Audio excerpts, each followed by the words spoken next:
Good morning, beautiful people. Sorry, no face again today. I had planned to, but yeah, I'm still in my pajamas, and I think I'm just gonna leave them on until I finish this, and then I'm gonna have a quick workout and go to work.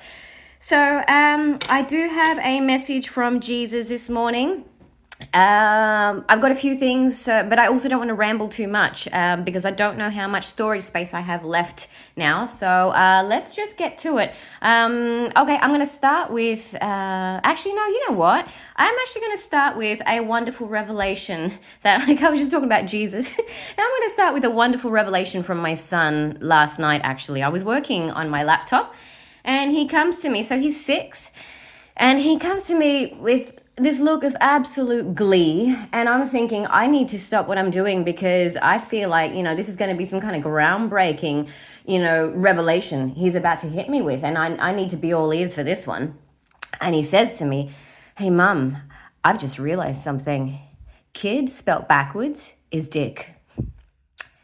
So yeah, I had a very, very proud moment, and yeah, I think I'm gonna get started on my parenting manual because obviously I've got this thing down pat.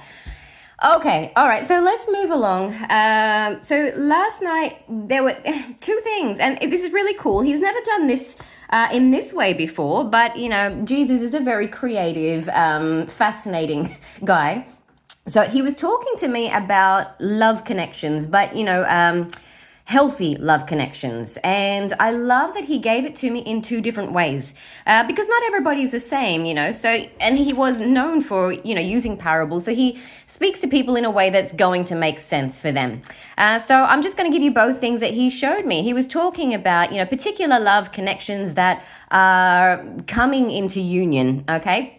But these are good ones. A lot of people are coming out of cycles where they've had, I want to say, pretty nasty connections. That was not his word, that's mine. But no, these are going to be healthy connections. And I also want to say, in case I forget it, because it is important, he wanted me to tell you, even though this was at the end of my chat with him last night, but he did want me to tell you that you who are watching, you are here because he wants you here. Okay, I'm glad I got that out because that was really important. Okay, so I feel like this is going to resonate with you, or something in what I say, or even just the cards, or maybe all of it is going to resonate with you. So he showed me in these particular love connections what happens. So I'm just going to move this beautiful deck aside for a moment, and he showed me a horseshoe. So random, a horseshoe. So a horseshoe, right? It goes like this and then sort of joins there, okay? And what he was saying was that this is one part of the connection, one party. This is the other party, okay? But here, where they join, okay, that is the energy of the connection. Okay, so that's a very practical one. That's pretty self-explanatory. Somebody may like to look at it that way, yeah? I mean, it wouldn't be a very useful horseshoe if it was just that on its own or just that on its own, but when you join them together, yeah? But he was talking about the frequency. I want to make that very clear. But then he showed me on my piano, so in my head though, he showed me on my piano the key of E major. Now, I'm sorry if this doesn't make any sense to you. I'll try and show you. But so the key of E major, so we've got an E, we have a B. He showed me those two first because I didn't know he was going to show me E major. I thought he was going to talk to me about intervals, right? And I was thinking, well, if that's the case, wouldn't it be better if it's a C and an A, for example? A 6 sounds better. But anywho, what he then showed me was the G sharp in the middle. So when you play when you play E major on the piano, that's what it looks like. And so he had, sorry, I've just got a message come through. It's just slightly distracted me. Okay, so back to where we were. So we have an E, a B. So this will be one of you, that will be the other of you. But the connection, so the energy of the two of you is here. Okay, and that's what gives it the beautiful sound. Okay, it's this beautiful harmony, and it was so crazy because then this morning I listened to there is a guy in America who I listen to. Yes, Steve, I'm talking to you. I do listen to him every morning, not because so he has a tarot channel, and I don't listen to him for the tarot because that particular side of it isn't really it's not for me anymore, but there's always something I learn from him. It might be one or two things he says. At the very least, he'll always give me a chuckle, and I like to start the day with a laugh. But yeah, laughter and information is why I come to your channel. But he happened to say that love is it's not just you, it's not just them, it's the harmony. So the harmonization, that's where the sorry, I just got distracted for a moment. I did tell you I'm not a perfect messenger, right? Some guy wrote to me, he goes, "You are a great messenger." Yeah, little. I get wobbly. Sometimes concentration isn't my forte. What the heck was I saying? I'm just going to put it. I'm just going to paraphrase it. So it's the energy between you. Yeah, the harmony. That's where the connection exists. So the fact that he said that the morning after Jesus said something very similar to me is crazy. And FYI, Steve, that's the second time that's happened, because a little while back, I had this epiphany that curiosity didn't kill the cat. Actually, doing nothing killed the cat. And I thought to myself, it killed the cat because at the level of the soul, this cat is going to just be bored out of his or her brain, sheer boredom. But also even at a physical level, because you can't go and get any food, can you, if you don't move? And so I had that thought, but I swear it on my son's lives, I did not utter that to anybody. I still haven't. I haven't said it to anyone. And then you said it. It was either the day after or 2 days after. You said it on your channel. And I was just blown away because I've never met you. But yeah, that's crazy. Anyway, back to E major, right? So he's showing me this E major chord, and then he's showing me that sometimes that F sharp flattens, okay, and we've got just a G, and then it becomes an E minor chord, right? But it still sounds harmonious. It's just not quite as perfect sounding, but that's what you want in a healthy relationship. So I said, hey, Jesus, just give me 1 second. I'm just grabbing my laptop, okay? There's a reason for this. I said, Jesus, thanks very much. That's lovely. But why are you showing me E major? Of all the chords you could give me, that's not my go-to. It's not one of my go-tos at all. Really not a huge fan of that key. So I'm thinking, at the very least, if you have to give me something around there, give me an E flat major. Still not going to make me do cartwheels, but, I can stomach it better than E major or F sharp major, something. But he gives me E major, and that's just not one of my keys, Even back in the day when I used to write songs, I don't think I ever would have written a song in the key of E. But he says, look it up. He loves to play these games. So I look it up, right? And of course, he was fully aware of what the first thing was going to be that my eyes were going to read. I looked it up, and I'm just going to give it to you, the very abridged version. Power's key characteristics for E major are that it is the brightest and most powerful key, expresses joy. What have I been talking to you about so much lately? Joy, right? There's that word. Expresses joy, magnificence, splendor, and the highest brilliancy. So there, as far as love connections are concerned, E major all the way. Right, okay.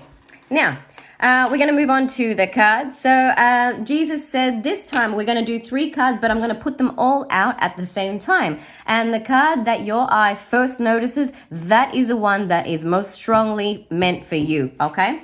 And I will give you a close-up afterwards. So we're just doing it in the reverse. Here goes. 1, 2, 3. 1, 2, 3. Oh. 4, 5, 6, 7, 8, and 9. I'm not sure. Something about that didn't feel right. So we're going to do it again. 1, 2, 3. Okay. Yes, I like the number 3. So did Tesla. 1, 2, 3, 4, 5, 6, 7, 8, and 9. We're going to do one more because it still doesn't feel quite right. Give me a sec. I'm just going to stand over it. 1, 2, 3. Must be important.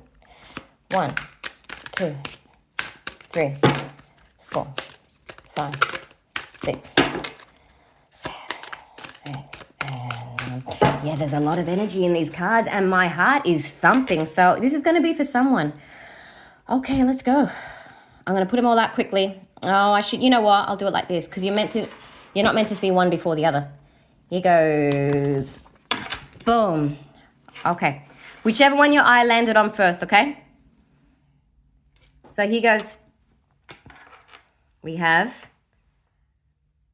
transcending. I'm going to do a real close-up. That's the number 39. Oh, the Dolphins, Atlantis. Okay. If that's a card you picked, you're meant to go away and figure out what that means for you. 41, trust. Oh, that's a good message. I'm looking at that. That's just reminded me of something I do need to tell you.